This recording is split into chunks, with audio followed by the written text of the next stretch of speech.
The Legend of Zelda is a fantasy series. Link the swordsman rides his horse through the magical kingdom of Hyrule to fight the evil wizard Ganondorf and rescue the princess Zelda.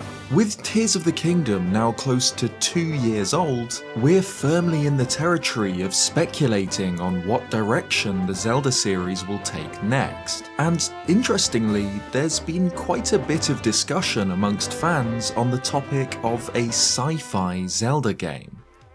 And the idea isn't as crazy as you might think.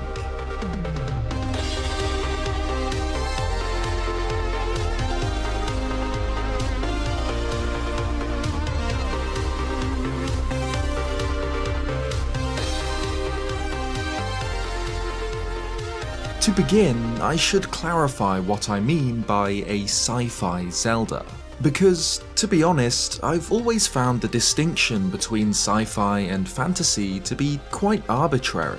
At the risk of oversimplifying, fantasy stories are usually set in a magical world based loosely on humanity's past, often resembling medieval Europe. Outside of magical elements like dragons and wizards, the setting typically draws from real-world history, with knights in shining armor, mighty castles, and monarchies. Science fiction, on the other hand, is usually set in some imagined future. Instead of looking backward at where humanity has been, it explores where humanity might go, often imagining new technologies, societies, or alien worlds. But this isn't really what most people mean when they use these terms. The distinction isn't as simple as fantasy has spells and sci-fi has robots, but that's what most people expect when they hear the terms. It's more about the aesthetic rather than the actual content. So what most people mean by a sci-fi Zelda is a Zelda built on the colloquial understanding of the term. A Zelda set in Hyrule's far future. A world built around advanced technology rather than magic. That might sound familiar, because in many ways, we've already played it. Breath of the Wild, and perhaps to a slightly lesser extent Tears of the Kingdom, both lean hard into the sci-fi aesthetic. These games are set in the distant future of the Kingdom of Hyrule, and advanced technology is deeply woven into their world and stories. During the development of Breath of the Wild, many of the younger staff were given the liberty to pitch their wildest ideas for the game, including Hyrule Wars, where giant machines would do battle with laser beams while Link ran in between, or The Legend of Zelda Invasion, where UFOs would visit Hyrule and abduct cattle. The concept of Hyrule Wars wasn't far off what we saw in the final game, with the autonomous Sheikah Guardians who attempt to fry Link with their lasers. In fact, both of these games are bursting with sci-fi elements. They blend traditional fantasy, swords and castles and horses and knights, with sci-fi. Not just the aforementioned laser robots, but computer tablets with the Sheikah Slate and Purapad, handheld devices analogous to smartphones, with cameras, maps, and log functions. Of course, this is all magical technology, or magitech. It's not an extrapolation of real-world computers or gadgets, keeping them within the boundaries of fantasy. But at risk of repeating myself, while the Sheikah Slate is a magic smartphone, it's still a smartphone. If asked to choose between one of the two, most people would identify this as science fiction, not fantasy, even if that's not strictly the case. Both games also feature beam swords, teleporters, and even vehicles. Breath of the Wild with the Master Cycle Zero, a full-on Sheikah motorbike, and Tears of the Kingdom with, well, whatever the player decides to cobble together out of rockets, fans, wheels, and gliders. These games occupy a strange space in between what we'd traditionally see as fantasy and sci-fi, blending these two settings and making the contrast between them a core part of these games' identities. So, while these early concepts for Breath of the Wild might seem out of character for the Zelda series, it really isn't that far from what the game eventually became.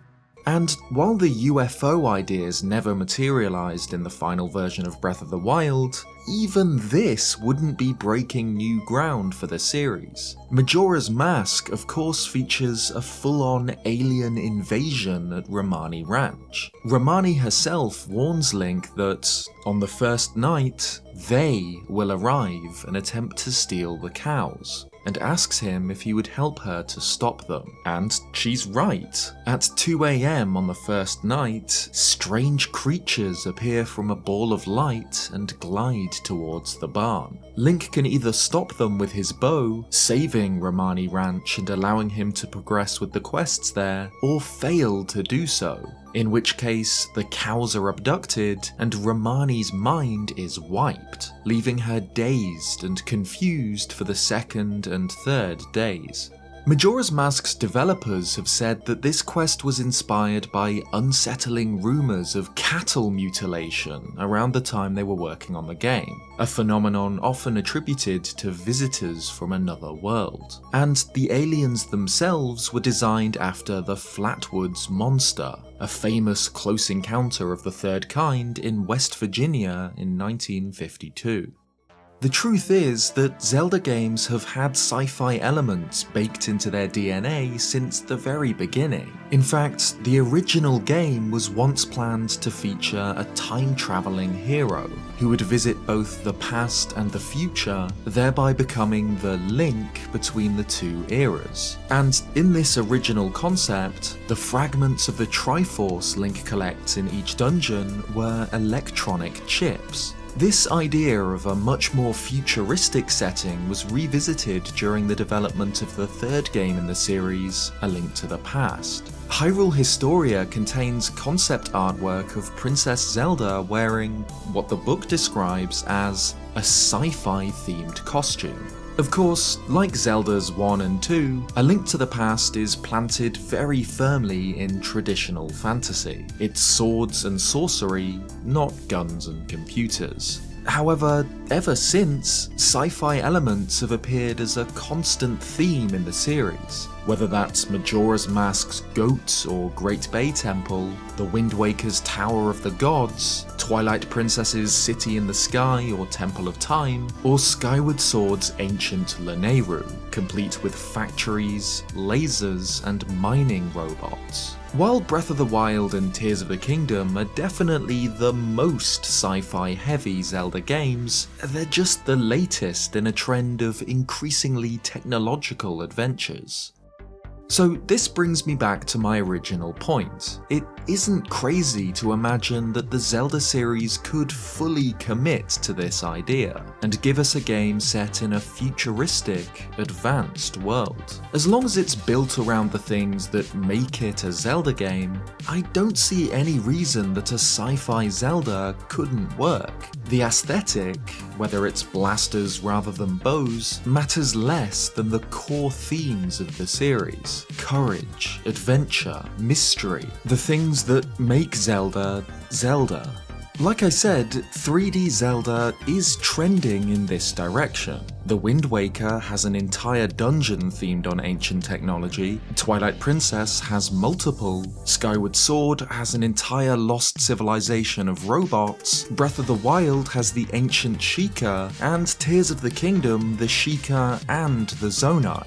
If we extrapolate this trend into the series' future, it seems like a sci-fi Zelda game isn't only likely, but inevitable. Truly, one of the only ways to expand on the already monstrous scale of Tears of the Kingdom's open worlds, a place where the sky is literally the limit, would be to allow Link to go beyond it, to rise above the clouds, above the atmosphere, and into the stars beyond. The Zelda team now seem to envision these open-air games as sandbox worlds for the player to explore at their whim, so perhaps it isn't unthinkable to imagine a Zelda game with space travel, where Link boldly goes where no one has gone before. That said, it wouldn't be a direction I'd like the series to go in. Zelda famously reinvents itself all the time. This is the series that had the courage to pivot from the dark atmosphere of Majora's Mask to the cel-shaded Wind Waker. But for me at least, the fantasy aesthetic is a huge part of the series' appeal. Being the hero wielding the legendary sword, riding on horseback across the green fields of a fantasy world. While there's no reason a futuristic Zelda game couldn't work, I can't help but feel that it would lose a bit of the charm that comes with high fantasy. In fact, I'd even go as far as to say that I'd love for the next mainline 3D Zelda game to forego the concept of technology entirely. While I do think that the ancient Sheikah's creations were perfectly integrated into the world and lore of Breath of the Wild, after having the same thing again with the ancient Zonai technology in Tears of the Kingdom, I can't help but feel that this idea is getting quite stale. I'd love to see something of a reset, back to the hard fantasy of games like A Link to the Past and Ocarina of Time, a world built on magic, not the inventions of an industrial civilization. It really is as simple as a matter of taste. I've always been drawn to fantasy worlds because of their aesthetic. Tolkien's Middle-earth or Martin's Westeros resonate with me not just because of the deeper themes and characters, but on a surface level too. There's really not much more to it than I think knights and swords and castles are cool. When I was a kid playing Ocarina of Time on my parents' N64, the game stood out to me among the others because it was a fantasy adventure. It let me explore this magical kingdom, cast spells, and fight enemies with a sword. I know better than to bet against Zelda, and I'm sure whatever direction the series goes in will result in an excellent game all the same. If the next game sees Link exploring the stars and sniping space goblins with a beam rifle, I know it'll be a fantastic game, but I'll be a little bit disappointed at what was lost to get there. But what do you think? Can you see the Zelda series making the jump into a full sci-fi aesthetic? Would you like this, or would you prefer a reset to more traditional fantasy? Let me know in the comments below. Cheers guys, and I'll see you next time.